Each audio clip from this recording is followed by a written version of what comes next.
Bonsoir, bonsoir, j'espère que vous allez bien. Bienvenue sur la chaîne Adama Programmeur. Dans cette nouvelle vidéo, je vous montre les notions essentielles pour la programmation orientée objet, la POO. Peut-être que vous êtes des apprenants ou vous êtes des étudiants en informatique, spécialement dans le domaine de la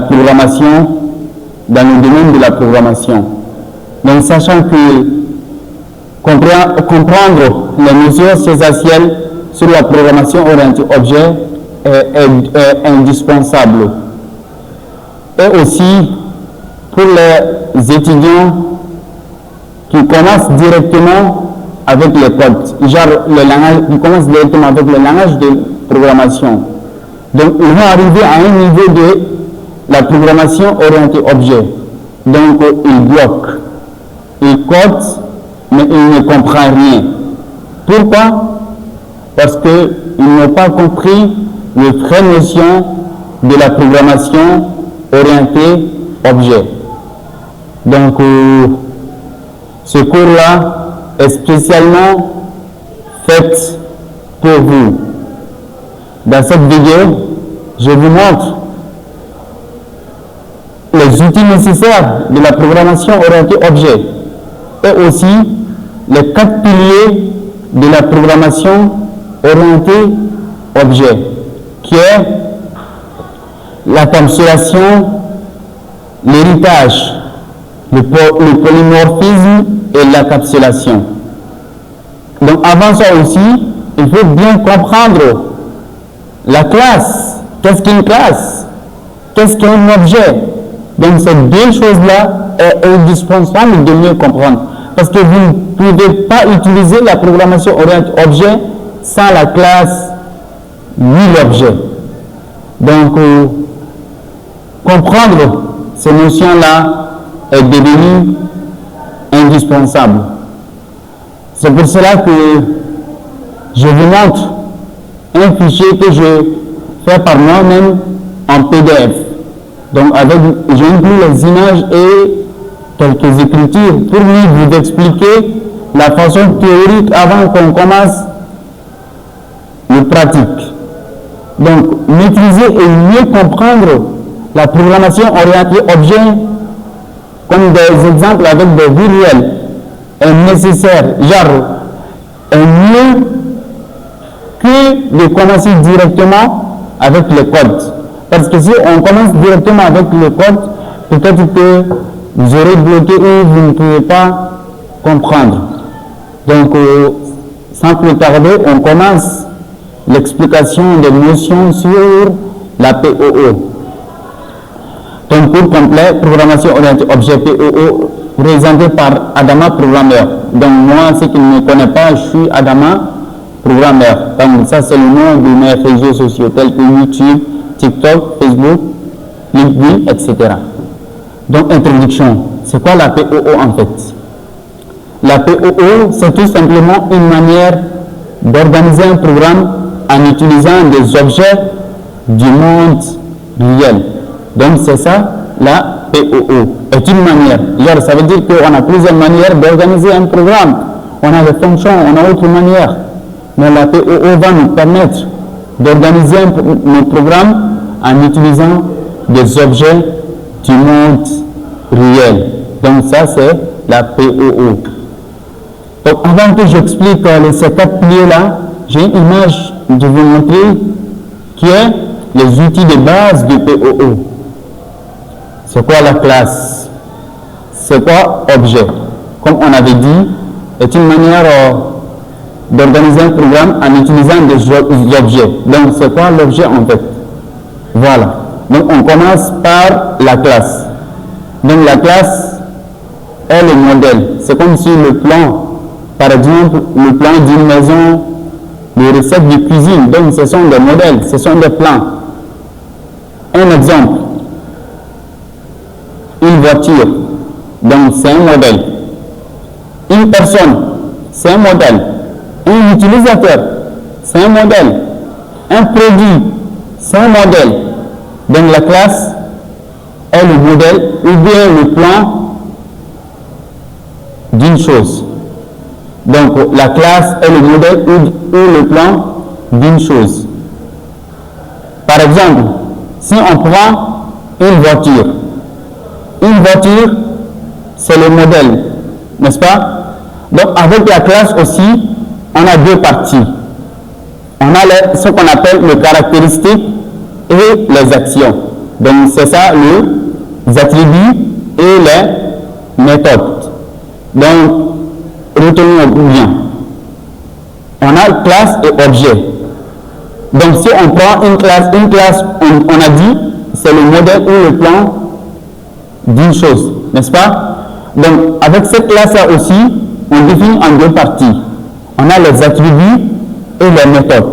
Les attributs, ce sont les caractéristiques d'une classe, les caractéristiques d'un modèle, et aussi les méthodes, ce sont les actions des modèles. Exemple, si on prend une voiture comme des classes, les attributs,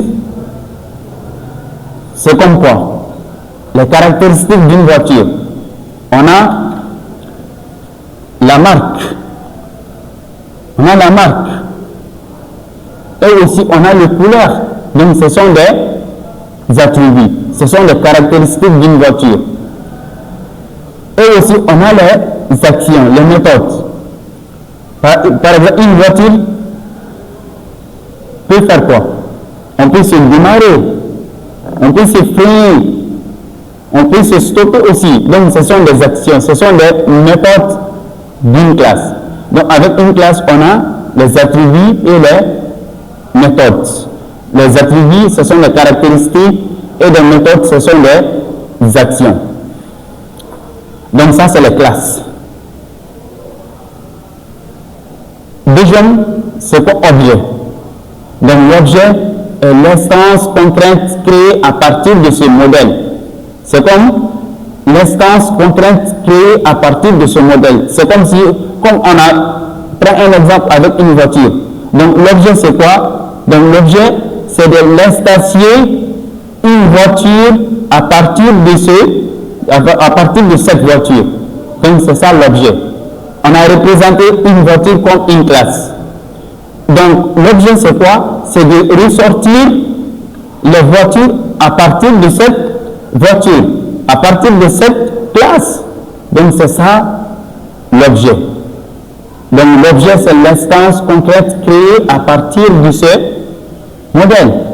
Par exemple, une personne, on peut représenter comme une classe. L'objet, c'est quoi? Donc, une personne, on a le nom. On a un nom, ce sont les caractéristiques. Le nom d'une personne, le prénom d'une personne, la ville d'une personne, l'image d'une personne, âge d'une personne. Ce sont les caractéristiques, n'est-ce pas? Donc, et aussi, on a les actions, les méthodes. Donc, une personne peut faire quoi? Peut se présenter, peut se parler, peut se marcher, peut se dormir. Donc, ce sont des actions. Ça, c'est juste un exemple dans la vie réelle pour que vous puissiez mieux comprendre la notion de la PEO. Donc, l'objet, c'est quoi? Avec la classe personne. Objet, c'est de l'instancier, c'est de ressortir des personnes avec cette classe personne. On a personne 1, personne 2, personne 3, personne 4. Donc, c'est de ressortir les personnes à partir de cette classe, à partir de cette modèle qui est personne. Je ne sais pas si vous êtes en train de mieux comprendre. Par exemple, comme on a cité, on a une caractéristique d'une personne qui est le nom et l'âge. Par exemple, si on prend le personne 1, le nom, le prénom Adama, le nom Dupuré, l'âge 20 ans. On prend deuxième personne, le nom Mamadou, le prénom Mamadou, le nom Gakou, l'âge 18 ans. Est-ce qu'ils ont le même caractère? Ils n'ont pas le même caractéristique, n'est-ce pas? Ils n'ont pas les mêmes valeurs de caractéristiques. Mais quand même, ils ont le même modèle qui est une personne. Ils ont tous des personnes, mais leurs caractéristiques, c'est différent. Ils n'ont pas le même nom, ils n'ont pas le même prénom, ils n'ont pas le même âge.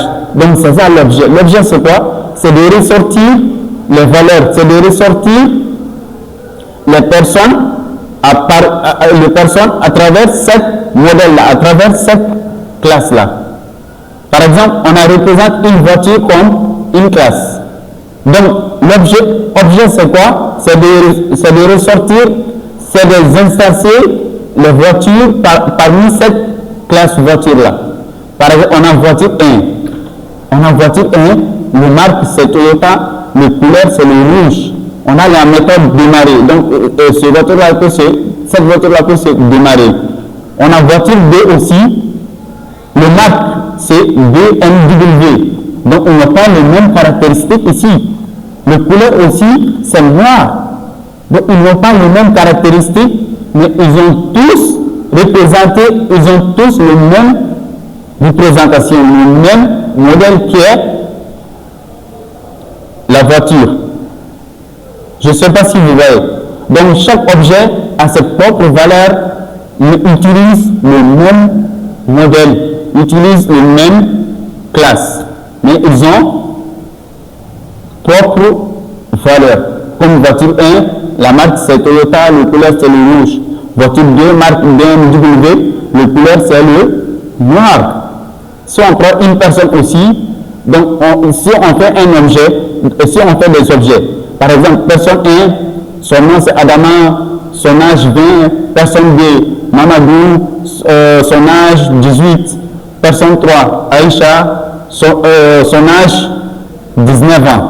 Donc, ils sont leurs propres valeurs, mais le même modèle. Ils sont le même modèle que la personne. Donc, ce n'est pas compliqué. La classe, c'est le modèle ou le plan. Donc, les objets, c'est quoi? C'est de faire de l'instancier. C'est de faire de ressortir les valeurs, c'est de faire de ressortir les valeurs à travers cette classe-là. Donc, c'est ça la classe et les objets. Donc, en résumé, les classes, c'est le plan et le modèle. L'objet, c'est l'instance élément réel. Donc, ce sont les outils de base aussi de la POO. Donc, si vous avez bien compris ça, cela va vous permettre de mieux faciliter les autres choses, les 4 piliers-là. Parce que tous ces 4 piliers-là, donc leur base, c'est de comprendre la classe et l'objet. Donc, c'est ça, la classe et l'objet. Et j'espère que vous avez bien compris ça. Donc, ce n'est pas compliqué. Donc, maintenant, on commence avec les 4 piliers-là. C'est ça que je fais en image. Donc, regardons, on a schématisé seulement. Parce qu'avec la schématisation et le design, donc, vous pouvez mieux capter ça plus que beaucoup des écritures. Donc, peut-être avec le PDF, avec beaucoup des écritures comme ça, donc, vous ennuyez en fait quoi. Parce que vous ennuyez quoi. Parce que, voilà, donc, vous ne captez pas bien. Mais avec les images, la schématisation, donc, vous allez mieux comprendre les choses facilement. Donc, deuxième partie, on vient avec les 4 repose principalement. Donc, la POO repose principalement sur 4 piliers. Donc, on a 4 piliers dans la POO. Premièrement, on a l'encapsulation. Donc, c'est quoi l'encapsulation? L'encapsulation, c'est de protéger les données et contrôler l'accès à celles-ci. Donc, c'est ça l'encapsulation. C'est la protection des données. C'est la sécurisation des données. C'est de protéger les données et contrôler l'accès à celles-ci. Je vais vous donner un exemple concret. Imagine, comme on avait défini les classes et l'objet. On peut prendre un exemple d'une classe comme compte bancaire. Compte bancaire. Donc, on peut sortir des attributs comme quoi? Le solde. Le solde d'un compte bancaire. Donc, ça, c'est les caractéristiques. Donc, on peut faire quoi dans le compte bancaire? On peut faire quelles actions? on peut se déposer, on peut déposer de l'argent, ou bien on peut se retirer aussi, on peut retirer de l'argent aussi. On peut faire quoi aussi? On peut consulter, on peut faire la consultation, genre se consulter le solde. Donc on a ces trois méthodes-là, on a ces trois actions-là. Se déposer, se retirer, se consulter. Mais le rôle de l'encapsulation, c'est quoi? Comme on a dit, l'encapsulation, c'est de protéger les données et contrôler l'accès à celles-ci. Donc, le rôle de l'encapsulation pour la classe compte bancaire, c'est quoi? C'est de protéger le solde pour qu'un utilisateur puisse ne pas modifier. Imagine, tu as ton compte bancaire. Est-ce que tu peux modifier ton solde directement? Est-ce que tu peux faire ça? Jamais. Imagine que tu as 1000 francs dans ton compte. Est-ce que tu peux modifier directement à 10 000 ou à 1 million de francs? Jamais de la vie. Donc ils ont sécurisé ça, ils ont protégé ça. Tu ne peux pas faire ça directement sans l'accès à une méthode, qui est se déposer ou retirer. Donc tu ne peux pas modifier le solde de ton compte bancaire directement. Donc ça c'est un exemple de l'encapsulation. L'encapsulation, c'est de protéger les données et contrôler l'accès à celles-ci. Par exemple, tu ne peux pas modifier le solde de ton compte bancaire sans faire une action. Et ces actions-là peuvent être comme déposer de l'argent ou retirer de l'argent. Peut-être si tu as 50 000 francs dans ton compte bancaire, si tu as déposé 50 000 encore, donc ça sera 100 000 francs. Donc, puis tu as retiré 150 000 francs. Et puis tu as retiré 75 000 francs. Ça reste combien? Ça reste 25 000 francs. Donc, c'est ça. Mais est-ce que si tu as 100 000 francs dans ton compte bancaire et que tu veux retirer 150 000 francs, est-ce que c'est possible? Jamais. Donc, c'est le fait que, donc jamais, tu ne peux pas retirer un montant qui est plus que ce que tu as dans ton compte. Donc ça c'est la protection, ça c'est l'encapsulation. Ça c'est un exemple d'encapsulation. Donc l'encapsulation en résumé c'est de protéger les données et contrôler l'accès à celles-ci. Ça c'est un. Donc il faut mieux noter, il faut mieux comprendre ces notions-là. Donc c'est ça qu'on a dit, il faut mieux comprendre ces choses-là manuellement, genre théoriquement, avant même de commencer le codage. Parce que le codage, c'est quoi? C'est que vous êtes en train de transformer ces métiers-là, vous êtes en train de transformer ces règles-là dans la vie réelle à un logiciel. Donc vous êtes en train de transformer, vous êtes en train de digitaliser le métier de la vie réelle en une application ou un logiciel. Donc il faut mieux comprendre le métier, le besoin réel d'abord. Donc ça c'est un. Deuxième c'est quoi? C'est l'héritage. Donc dans la programmation orientée-objet, il faut mieux comprendre aussi les notions d'héritage. Donc ça c'est le deuxième pilier. C'est quoi l'héritage? Donc l'héritage, c'est réutiliser et attendre le code existant. Donc un exemple avec l'héritage dans la vie réelle pour que vous puissiez mieux comprendre. L'héritage comme un exemple d'un enfant et son père. Donc un exemple d'héritage, c'est un enfant et son père. On dit un enfant hérite son père, mais il peut avoir aussi son propre caractéristique. Exemple, un enfant hérite son père pour la langue. Par exemple, un père parle la langue bambara. Un enfant aussi parle la langue bambara. Donc, il a hérité son père. Le nom d'un père, c'est Koulibaly. Donc, son enfant aussi est Koulibaly. Donc, il a hérité son père. Mais un enfant aussi peut avoir autre caractéristique. Donc, un enfant peut se parler en bambara et aussi il peut se parler en anglais aussi. Mais le père, peut-être que le père aussi ne peut pas parler en anglais. Donc, un enfant peut avoir aussi une autre caractéristique. Donc, c'est ça l'héritage.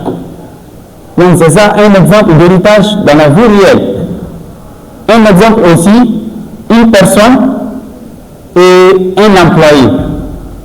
Une personne peut avoir le nom, le prénom, l'âge et tout, etc. Donc une personne peut avoir les caractéristiques comme nom, prénom, âge. Si on prend un employé aussi, un employé aussi peut avoir le nom, le prénom, l'âge et aussi une autre caractéristique qui est quoi? Le salaire. Est-ce que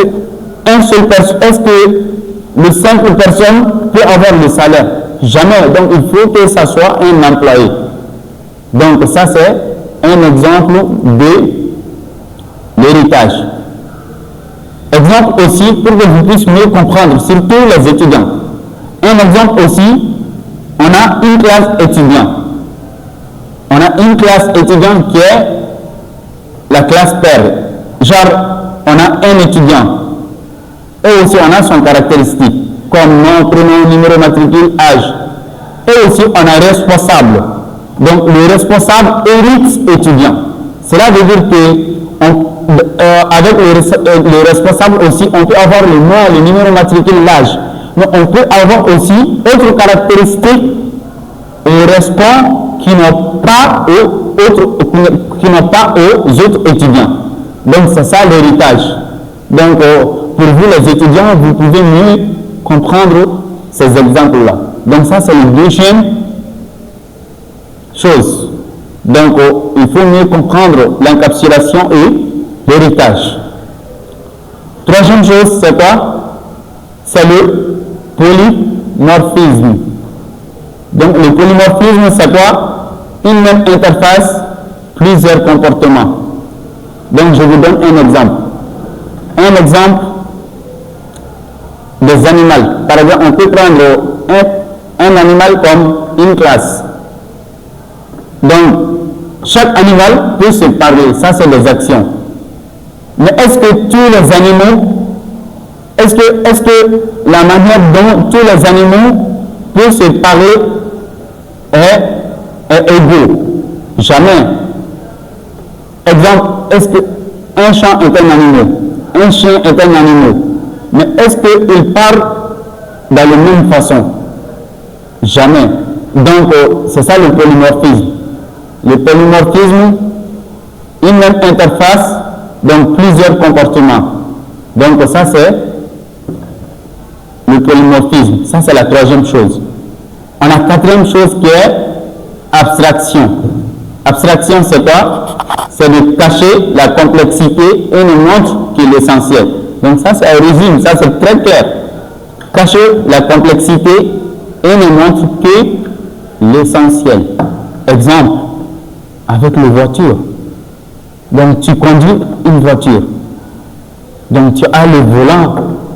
Tu es en train de conduire une voiture. Mais est-ce que tu vois le moteur? Est-ce que tu sais comment le moteur fonctionne? Est-ce que tu sais comment tu perds le carburant en conduisant la voiture? Tu ne sais pas ça, même tu ne comprends pas ça. Parce que ce n'est pas l'essentiel. L'essentiel c'est quoi? C'est de conduire seulement. C'est de sortir de zone A à zone B, à ta destination. Donc c'est ça l'essentiel. Donc ça c'est l'abstraction. L'abstraction c'est de cacher la complexité, c'est qui est trop compliqué pour toi.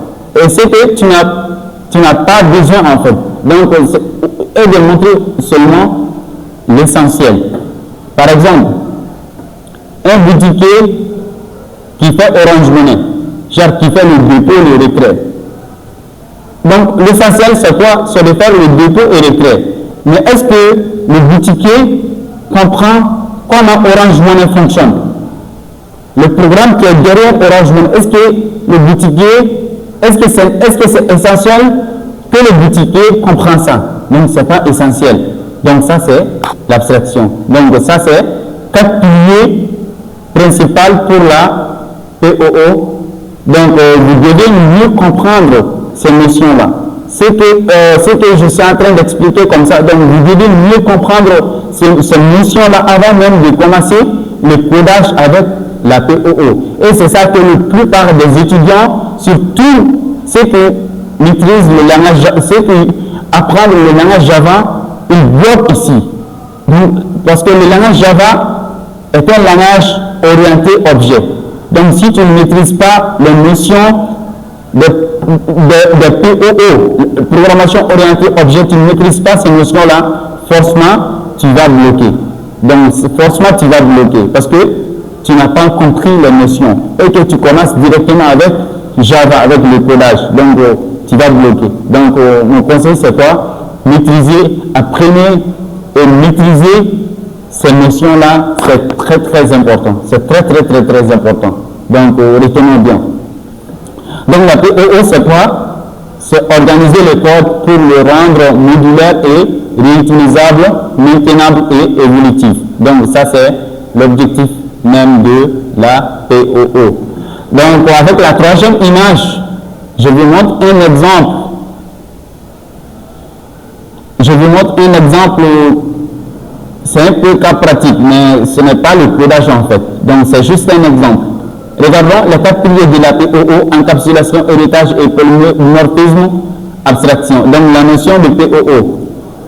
Regardons ici, on a une classe qui est la personne. On a une attribut. Donc, l'attribut, c'est quoi? C'est les caractéristiques. On a nom, âge. Donc, ce sont des caractéristiques. On a une méthode aussi qui est se présenter. Pourquoi se présenter? Parce qu'une personne peut se présenter, une personne peut se dormir, une personne peut se manger, une personne peut se stopper. Donc, les méthodes sont beaucoup. Voilà, voici comment on dessine. On a une personne ici, l'attribut c'est le nom et l'âge. Et méthode c'est se présenter. Donc, ça c'est la méthode. Donc, avec cette classe personne-là, comment créer des objets? Donc, on crée des objets comme ça. Par exemple, personne 1, on a créé un objet. Comme on a dit, donc, l'objet, c'est quoi? Donc, c'est de ressortir des valeurs par cette classe. Genre, c'est de l'instancier des valeurs à travers cette classe. Donc, on a personne 1 est égal à personne. Donc, là, on va mettre les attributs ici. Donc, tous les objets, ils ont le même modèle. Personne 1, personne 2, personne 3, personne 4, jusqu'à personne infinie, ils ont le même modèle qui est la personne. Ils ont tous des personnes. Mais ils ont les caractéristiques différentes. Ils ont des attributs différents. Donc, le nom de quelqu'un, c'est Amadou. Le nom de quelqu'un aussi, c'est Chaka. Donc, ils ont les différentes caractéristiques. Et il peut avoir aussi, voilà. Donc, c'est ça, l'objet. Donc, personne 1, point, méthode. Genre, ça, c'est la formule, en fait, quoi. Donc, on crée des objets comme ça. Personne 1 est égal à personne.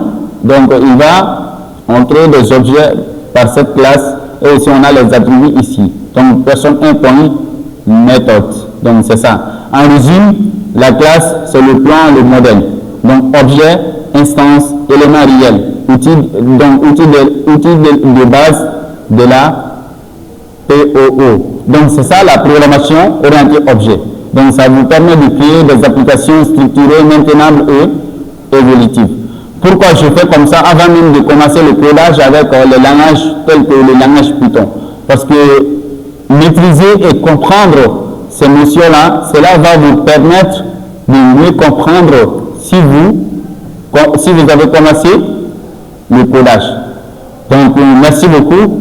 Merci beaucoup pour une autre nouvelle vidéo. Donc, je vous montre, dans une autre vidéo, je vous montre comment faire la POO avec le langage Python.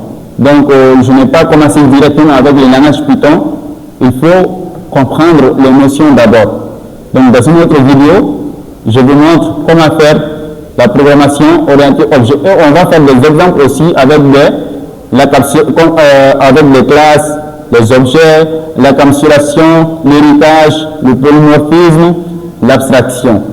Donc, merci beaucoup pour notre nouvelle vidéo. N'oubliez pas de liker, de partager, de notifier la cloche. Merci beaucoup. Merci vraiment.